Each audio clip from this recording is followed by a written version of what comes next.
राधे कृष्ण गोपाला भज राधे कृष्ण गोपाला भजो राधे कृष्ण गोपाला भज राधे कृष्ण गोपाला।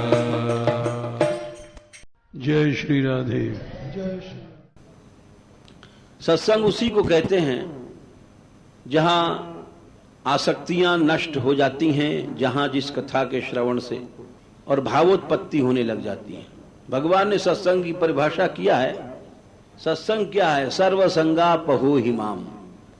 जप तप इत्यादि सब साधन से बड़ा बताया।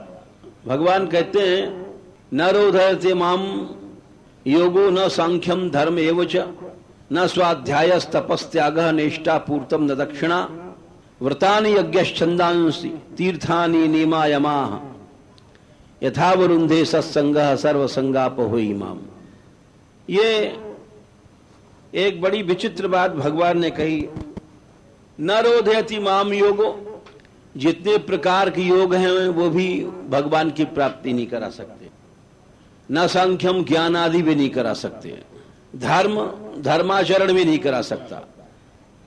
न स्वाध्याय, मनुष्य अपने आप कितना भी अध्ययन कर ले उससे भी कुछ नहीं होता। न तप, एकांत में अनेक तप कर लो उससे कुछ नहीं होता। त्याग से भी कुछ नहीं होता। इष्टापूर्त, जो यज्ञ बनवाना, वापी कूप तड़ाग आदि बनाना, ये सब इष्टापूर्त है, इनसे भी कुछ नहीं होता। यथावरुंधे सत्संग, एकमात्र सत्संग ही हमारी प्राप्ति कराता है। वो सत्संग कैसा? सर्वसंगापहो, जहां जाने पर, जहां की बात सुनने पर समस्त आसक्तियों का नाश हो जाए, उसी को सत्संग कहते हैं। उससे तत्क्षण भगवान की प्राप्ति होती है। इसीलिए मनुष्य को भगवत कथा सबसे अधिक प्रभावशाली बताई गई। भक्ति, ज्ञान, विरक्ति, सब अनुभव, सब सत्संग से प्राप्त हो जाता है, यानी भगवत कथा के प्रभाव से। यहां तक बताया है कि मनुष्य इदम ही पुंसस तपसः श्रुतस्य वा, लाखों वर्ष तक तपस्या कर लो, शुद्ध वेदाध्ययन कर लो। इदम ही पुंसस तपसः श्रुतस्य वा सृष्टस्य सूक्तस्य च बुद्धि दत्तयोः, बड़े बड़े यज्ञ कर लो, अनेक वेदों का ज्ञान प्राप्त कर लो, दत्त दान कर लो। यदि उत्तम श्लोक भगवान के गुणों में, भगवान की कथा में प्रीति नहीं तो ये सब व्यर्थ है। इदम ही पुंसस तपसः श्रुतस्य वा स्विष्टस्य सूक्तस्य च बुद्धि दत्त्यो अविच्युतोऽर्थः।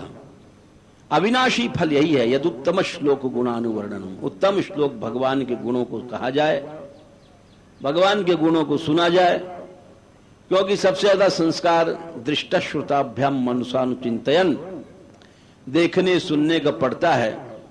पाने न ते देव कथा सुधाया, कथामृत के पान से जीव प्रवृद्ध भक्त्या विशदाशया, ये भक्ति बढ़ी, विशद अंतःकरण स्वच्छ हुआ, और उसके साथ साथ वैराग्य सारम प्रतिलभ्य बोधम, वैराग्य बोध सब कुछ प्राप्त हो गया। यहां तक कि यथान्यसान व्यूरकुंठ धिष्णिम, भगवान के नित्य धाम में बिना प्रयास के प्रयत्न पहुंच जाता है।